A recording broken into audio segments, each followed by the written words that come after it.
Hey guys, what's up? I've got a really fascinating over the board game to share with you from last night. What to say about this game? First of all, it went on for about 150 moves, 75 moves each. And it's not so much the result of the game, but there's quite a lot to learn from the game itself. But for me, more importantly, as a player, as a competitive player, there's some really powerful lessons in this, and for all of us, because you guys are following along with me fumbling and tripping and stumbling my way through this learning process that is chess. So we're playing against, I think, Worksop B team last night. I'm on board 4 out of 4. My opponent is called Tim England. Now, I've tried to look up Tim's rating and stuff like that. Can't find anything on him. He exists as a player, but he's got no ECF rating as far as I can tell. I think apparently he'd not played for a year. But you know, he turned up with his own notation book and stuff to write his own thing down. God, the sun comes out all of a sudden, right? And anyway, he seemed to be quite an experienced player, as you will see. But yeah, so without further ado, let's dive into the game, because there is a lot of it. Okay, so this is here on my Lichess Hunties OTB games. I'll link to it in the description. I have the white pieces, and we have e4, e5, so we're going to go into Vienna. And now the move bishop to c5. Now, I've always, in the past, played the engine... Well, what I thought was engine recommendation, which is queen h5, going for this kind of wayward queen attack. So you're targeting this pawn. You're also threatening to bring your bishop out and try and checkmate on f7. The engine actually says here knight f3. But I played a move that I saw Naroditsky play in a video. It might have been one of his speedrun videos from a year ago, which is now my kind of approach in the Vienna, like with the black pieces against d4, against d4. I'm throwing Freddie out straight away. Now here, obviously I'm contesting the pawn, and this is, I don't know, I feel good about this. I'm also doing the same thing, by the way, against 2 knight c6. I'm just going f4 straight away. Anyway, so we do this. He doesn't take. Right, the computer's recommendation was actually d6 here. He doesn't take, and now I'm attacking this pawn once, but what situation do we have? If you're a follower of the channel, you should know this, right? If you play the Italian 4 knights or 3 knights, you should know this. This is a very common idea. If I take this pawn, the knight can't recapture. Why? Knight recaptures, let's add this in, pawn to d4 is the center pawn fork trick, right? Everybody should be knowing this above 1300, right? Start to get familiar with that. So I take the pawn. Opponent has to think and realizes that he cannot capture. He pushes pawn to b6, and white is now nearly +3 already. We are going into a kind of setup, by the look of it, with a queenside fianchetto and queenside castles that I almost never encounter in the Vienna game. So I'm thinking, okay, well, what can we do, right? So my next move should be pretty obvious, right? I'd love to push pawn to d4, but it's attacked twice and only defended by the queen, so knight f3. Okay. Also, why knight f3? Look who's learning. We prevent queen h4 check. And this is good, now I'm +3, right? Opponent fianchettos, I'm +4.2. And now pawn to d4, right? Is the best move. Okay, and this bishop doesn't have an awful lot of places to go, really. So the bishop goes to b4, probably best. Okay, and here computer says bishop d3 or bishop b5. I split the difference and played bishop c4, deciding to have an idea about looking down there, castle hit. Queen comes out to e7, I'm +3.8 already. I can't play this move because my knight is pinned, I'd be in check. So let's get the king out of check, line up the rook on the open f file, should be good. And now the computer thinks I'm +5. Right, they take, I recapture. So I've now recaptured twice towards, I've captured twice towards the center, okay? So I have a big pawn mass in the center of the board. I also have my king safe. So what do I want to be doing? In general, I want to be pushing these guys up the board into black's stuff, right? Black now castles long. And I come in and attack f7. Look at this. Even though the king is on the other side of the board, right? This is the Vienna, you know, we attack f7. It's not pinned, but hey, I've got 3 attackers on it now, so. Knight now comes out to h6, apparently to defend the pawn, but this is the problem.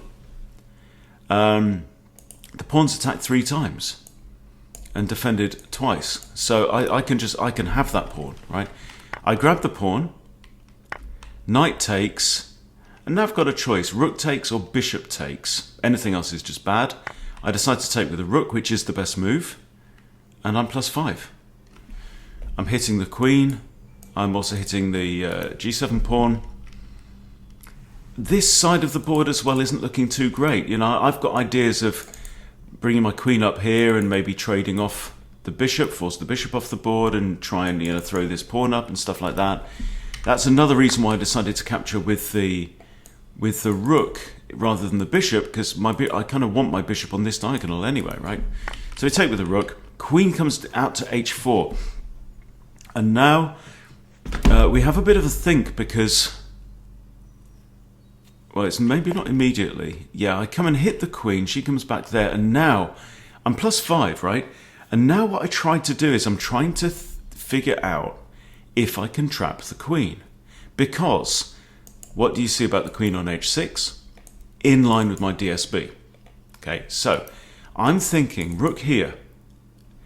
Right, now the queen can't go anywhere on let's do it in red, can't go anywhere on this file, can't go anywhere on this diagonal, right? Can't go there because of my queen, can't go there because of this pawn, right? So if I go rook here, she's going to come back here. But then I figure after this, where does it end up? And I thought for a few minutes on this. Okay, first I move we have some piddling. Okay, now we go. This knight, by the way, has just made itself quite poor, although it is maybe trying to swap off for my bishop and break the bishop pair, but it hasn't got time to do that because the queen is under attack. Okay, he goes to h4. But now you'll notice after this move, it jumps from +4.8 in white's favour to +2. Because the answer is now, I tried and I was trying to get my Fischer on, you know, trying to get my Morphy on, but I just couldn't figure out how I was going to trap the queen. And the bottom line is, I can't trap the queen, right? So this was a fruitless hunt for an errant lady. Okay, she comes here, I come back, hit her again, and queen e1, a move I did not even consider. Right, and I looked at that and thought, oh Jesus, is that checkmate? No, I can block with a rook, right? Now it's down to +2. I'm hitting the queen, but bang. Queen takes e4. Stunned me. I hadn't even considered for a moment that my opponent would have an overwhelm. And then I thought, okay, right, I've underestimated this guy here. You know, he's sitting there, he didn't look in the best of health, he's kind of wheezing and whatever, and I know he's not played in a year. But I think we've got a player. So anyway, this is only move 17, so shall we move along? We trade queens. And then I play bishop d3, right? Probably not the best move. Actually, computer actually says bishop f7, give up this pawn. Says forget about the pawn. I do this and we trade off the bishops, okay. And now I have a 2, I've got a central massive 4, and I've got the solo 1 here. I'm currently 1 pawn up. I have a bishop against the knight. Okay, so game on. Knight now retreats. Now, one good thing is I'm really trying to keep this knight out of my stuff. So, you know, the knight's now got to go backwards in order to come forwards. Play bishop a3. 3. Key thing about this move is I want to guard f8. f8, it seems to be a key square. It is black's entry point to the open file, the only open file on the board. I want to control that file, therefore I want to control f8. He puts his rook there. I dive in with my rook. Idea about maybe doubling. I'm attacking the g7 pawn. I double up on f file. Okay. His knight is now forced backwards.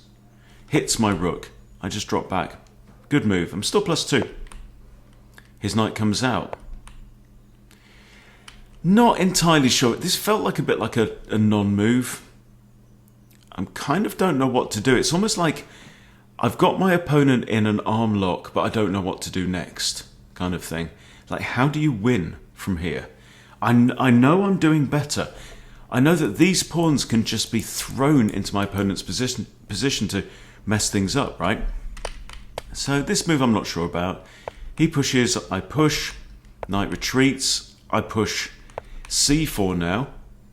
Really just trying to keep a clamp. I'm +2.8, okay? Still looking good. Drop my bishop back now, targeting maybe this pawn. He pushes the pawn forward. Bring my bishop back again, right?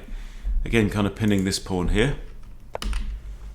He puts his rook forward and I decide to trade off. What I've done now is I've given him 2 isolated pawns here on the queen side, sorry, on the king side, which should be easier to pick off in the endgame, right? Particularly now that I've got a bishop, right, which can cover quite a lot of the board. Bishop comes back now. Rook there, I'm +4.4. Time to activate the king. Knight retreats. I push up the board, right? +5.3 now. Knight retreats. I push forward again, I'm still +5. Right, whatever he does, he's in some trouble here. And now I push d6. Sorry, d4. This would have been a better move. Apparently d6. But if knight takes, I get a queen. So I probably saw knight could take and then stop thinking. Okay, anyway, I push d4. He pushes. I take. He takes back with the b pawn. I'm +5, right? Every line now is winning for white. a4. King comes out, +5.8. And this was a bad move, right? Drops down to +2.6. Here, machine says king f4. h4 is also fine. Rook e6 is also fine. I decide to come round the side. He takes the pawn. Yeah, I missed this. You know, I think my pawn is protected, but a king and a rook can sort that out. So this annoyed me. So I thought I'm 1 pawn up and I'm about to lose it. Okay, so now we're equal, and it's down to +1 for white. King comes back. I play my rook to b8. Now h5 is played, and I decide to bring my bishop around. Okay, so here's the thing. The knight is pinned. If my bishop comes in here, the king has to remain in contact with the knight, so he's going to have to go here. And then I'm thinking I've got ideas. I can lift my king, I can put my bishop here. There's got to be something in this, right? He plays king there. This is a mistake. Bishop g5, best move. I'm +7 now. Knight blocks. Okay, now the critical move, well, rook a8 is good. Also king f4 here is good. I play king f4. Another mistake. And here I decide to simplify. Let's go for it, right? King moves out the way. Rook b8 is best here, forcing the king back. But I trade down, right? I'm still +5.5. I grab the pawn. Okay, I'm +6.9 now. This is a winning position for white, right? Every line now is winning. My opponent plays his knight here, attacking this pawn. Now, whenever you're under attack, there are a few things you can do. The next move is critical, okay? Now, here's the important thing, and here's the important lesson for me to learn out of all this. I didn't realize that any move can be critical. Also, it has to be said that my opponent's now down to 10 minutes or less on his clock, out of 70 minutes. I've still got about 40 minutes, 35, 40 minutes on my clock. Okay, got heaps of time. He's starting to get into time trouble, and I'm starting to rush. Right. There is one absolute best move here. And that move is bishop to f4. Defend the attacked pawn, attack this one, and then this one. And how does he defend, right? I do this, he's going to have to move his king across, king to e7, right? And then I can actually come into his position like this, maybe attacking this pawn and stuff like that, winning, okay? That is not the move that I played. I just pushed h3, and we have dropped from plus 7.7 in white's favour to plus 0.6, almost a drawn position, if he finds the move knight e5, which he does.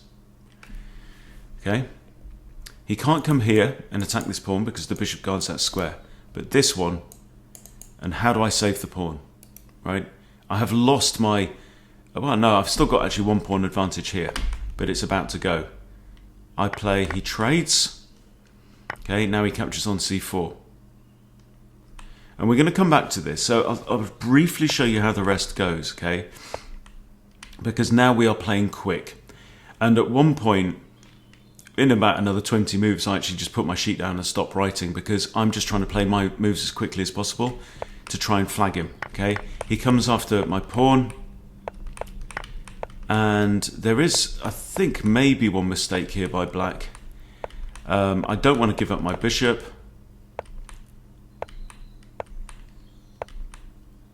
And now this is also a critical move. This is now, I should have gone king b4 here. Right? He can't move this pawn because I take that. He can't move this pawn because I take that. But the move that I play, king c2, is completely losing now. Because now he can actually push the pawns together like this. Okay. I come up again. Still winning. Now it's drawing. I mean, this stuff is crazy. Right? I have to play king d4 though. So this is one thing I've really learned from this. I need to work on my endgames. Right? Now it's mate in 15. Okay? But he's down to about 30 seconds on his clock. And I can't recapture. I know I can't recapture. And we come back down to here. At this point, I've thrown my sheet away. I'm not recording the moves anymore. We go something like this. Right, he gets a queen, but he's down to 1 second, and he ends up flagging, so it ends up as a draw. Timeout versus insufficient material, as you've probably seen online. So, very, very interesting things. Now, I'm going to just rewind this all the way back to that one particular move and try and figure out what it is. I mean, I blew the game here. Now, so I'm thinking, defend the pawn, do it with tempo. Right, that's two good things, right? Well, no. Because the knight can come to this square. This square. And the whole point of this move is, if the knight goes there, completely winning. I've got 2-on-1 here with the king's help. I've got a 2-on-1 here. These guys can just sit tight, right? It's actually forced mate in 13 from this position. So he can't take. Right, so what does he do here? The computer says king e7. It says I can play king g6. Right, now he tries to come around, but this is the point. I had to cover this square with my bishop. Stop him from getting this key backwards pawn. Because I'd relinquished control. I'd let go of that pawn. I thought, well, these pawns are all locked. This is not an issue. Well, and again, look at this as well. We've got pawns on both edges of the board, and yet it's the player who has the knight, not the bishop, in this situation that comes out with a completely winning position. And I was really only saved by my opponent's slow play. But yeah, absolutely fascinating. It's like an example of I've worked really hard to worm my way into with some good tactics, with some good positional play, right? Even getting quite aggressive, not quite aggressive enough though. I think I'm not evil enough. Do you know what I mean? Still. But particularly when it gets to these end games, and particularly when I get excited that time may become an issue, everything just seems to go out the window. And I don't get it, right? But I think from the way that my opponent played this end game, he's a far more experienced player than I am. He wasn't perfect. Of course, neither was I. Well, look it up on... I'll just pull it up on chess.com as well, because I've saved it in the analysis board, I think. And load previous analysis. That's not it. Let's go saved analyses, right. 3 hours ago, right, let's check this one. E4, E5. There we go. Okay, so let's look at the review. So place your bets on the accuracy. 77 on my pot, but look at this graph, guys. Yeah, winning, very, very, very strong, completely winning, right? And then throwing it all away. I had no blunders, actually. Wow. That was a miss.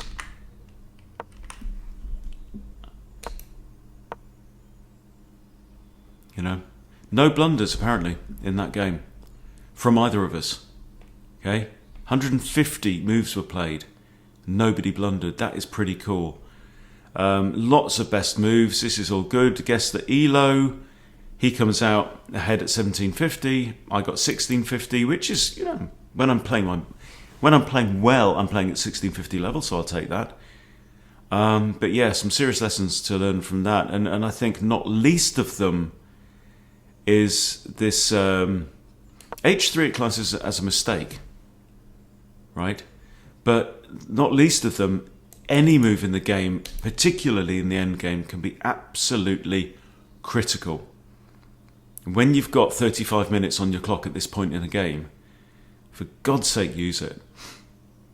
So that's what I need to start to learn to enjoy challenging myself with, because there's absolutely no reason at this point for White not to walk this game. So there you go. Tough one. But it's the hard, school of hard knocks in chess, man. And there is something about playing over the board and having an experience like this and becoming so emotionally involved in the game. It's so different to playing in 2D. So there you go. Thought you'd get a kick out of that one. The most innocuous move, man. What did I have to do? Just had to do this. Okay? So, just one more thing. What you have to say to yourself is, and I've said this on so many videos, if Black is going to have a chance of winning this game, what does he have to do? Okay? Well, clearly, he has to get rid of my backwards pawn. I mean, he's got a chance of taking out that one, or maybe taking out that one. The problem is my pawns here are locked, and they're locked on light squares, whereas I've only got a dark squared bishop. So what I really want to be doing is getting my king kind of down onto these two squares where the knight can't shift it. Okay, can't shift it off both of them. So the key thing here is I've got this massive advantage on this side. I've got 2 pawns and a king against this 1 pawn, right? So my bishop will come after these pawns at some point. So his king's going to have to hover around here. My king's going to have to hover around here. Okay. If my king goes there, dodges here and there, it can support all my backwardsy pawnses. And then these 2 pawnses can have an attack against that pawn. Okay. So, but what's critical here is defend. The knight is within range, stay on target, right, of this and this, okay? I have to stop him going to that square. It's really simple.